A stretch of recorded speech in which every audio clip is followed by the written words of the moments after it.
Hello friends, welcome back to my YouTube channel Star Express Study. Friends, आज हम लोग हिंदी के एक इम्पॉर्टेंट टॉपिक के बारे में पढ़ेंगे जिसका नाम है उपसर्ग तथा प्रत्यय।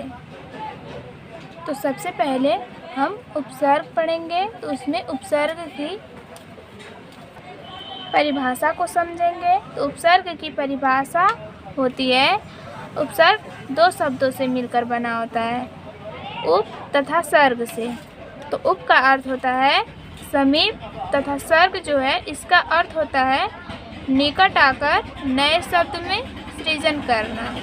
अर्थात जो शब्दांश शब्दों के अति में जुड़कर अर्थ में विशेषता लाते हैं उपसर्ग कहलाते हैं। जैसे प्रहार है, इसका विच्छेद प्र और हार होगा।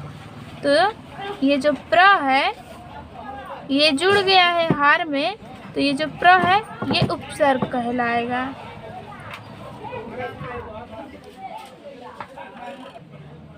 संस्कृत के अलग उपसर्ग होते हैं, हिंदी के अलग उपसर्ग होते हैं, अंग्रेजी के अलग उपसर्ग होते हैं और उर्दू तथा अरबी के अलग उपसर्ग होते हैं। संस्कृत में उपसर्गों की संख्या 22 होती है, हिंदी में उपसर्गों की संख्या 13 होती है, उर्दू में 19 होती है उपसर्गों की संख्या। एग्जाम में ये भी क्वेश्चन पूछता है कि संस्कृत के उपसर्गों की संख्या कितनी होती है।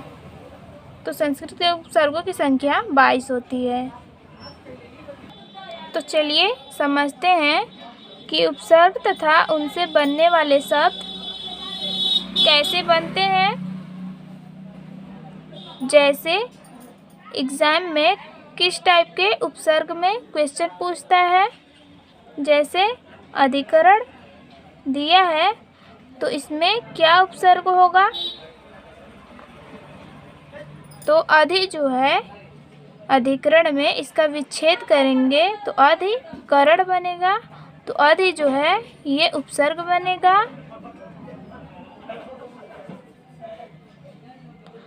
दूसरा जो है अधिराज, तो अधि का विच्छेद करेंगे तो अधिराज का विच्छेद करेंगे तो अधि और राज बनेगा। तो अधि जो है ये भी उपसर्ग कहलाएगा। ऐसे ही तीसरा है अधिकार, तो अधि जो है इसका विच्छेद करेंगे तो अधि और कार होगा। तो अधि जो है ये भी उपसर्ग है। दूसरा है अतिरिक्त।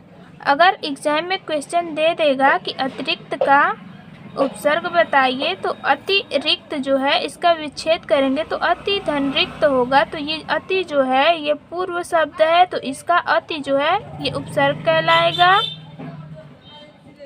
तीसरा है अपमान, इसी टाइप के ये भी हैं, अतिव्यापी, अतिशय। तीसरा है अपमान, तो अप जो है इसका भी विच्छेद करेंगे तो अप धन मान बनेगा। तो ये जो अप है तो ये उपसर्ग कहलाएगा। अप पे ये जो है अपशब्द अपराध, इसी तरह इसका भी विच्छेद करेंगे तो ये जो अप है ये भी उपसर्ग ही बनेगा। ये औ जो है दूसरे टाइप का जो एग्जाम में क्वेश्चन पूछता है वो होता है कोई एक उपसर्ग दे देगा, फिर उससे कोई निर्मित शब्द बनाना होगा। तो मान लीजिए औ दे देगा अगर उपसर्ग, तो इससे निर्मित शब्द बनाना होगा। तो अवगत या अवशेष, जिसमें औ आता हो वही इसका औ पूर्व में आता हो वही इसका निर्मित शब्द बन। ऐसे ही तीसरा है उप का जो उपसर्ग है इसका निर्मित शब्द उपकार, उपहार, उपासना। दिया है उपसर्ग नि, तो इसका नियुक्त, निवास, निराश। परा दिया है तो इसका पराजय, पराक्रम, परामर्श। इन सभी में परा पहले आया है, ये उपसर्ग है। ये जो परि दिया है इसका है परिक्रमा, परिणाम, परिधि, तो इसमें भी परि पहले आया है, ये उपसर्ग कहलाता है। प्र दिया है, ये भी उपसर्ग त्र दिया है, ये भी उपसर्ग ही होता है। तो इससे निर्मित शब्द जो है प्रकाश, प्रजनन, प्रचलन, इसमें सभी में प्र पहले आया है, ये भी उपसर्ग ही कहलाएगा। पांचवा जो नेक्स्ट है वो प्रति है। तो प्रति कर्तव्य, प्रतिकृति, प्रतिगृह, इन सभी में प्रति पहले आया है, तो ये जो प्रति है ये उपसर्ग कहलाएगा। ऐसे ही वि है, ये भी उपसर्ग है, तो ये विदेश, विश्वास, विनाश, वि से जितने शब्द बनेंगे वि पहले रहना चाहिए, तो वि जो है वो उपसर्ग कहलाता है। नेक्स्ट क्वेश्चन है ऊन। तो ऊन जो है इन सभी में ऊन पहले रहना चाहिए, तो ऊन नति, तो ऊन जो है इसका विच्छेद करेंगे उन्नति का, तो ऊन आएगा, ऊन धन नति आएगा, तो ऊन जो है ये उपसर्ग कहलाएगा।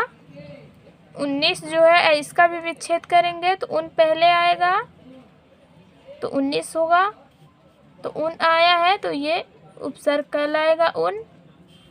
ऐसे ही नेक्स्ट है सु।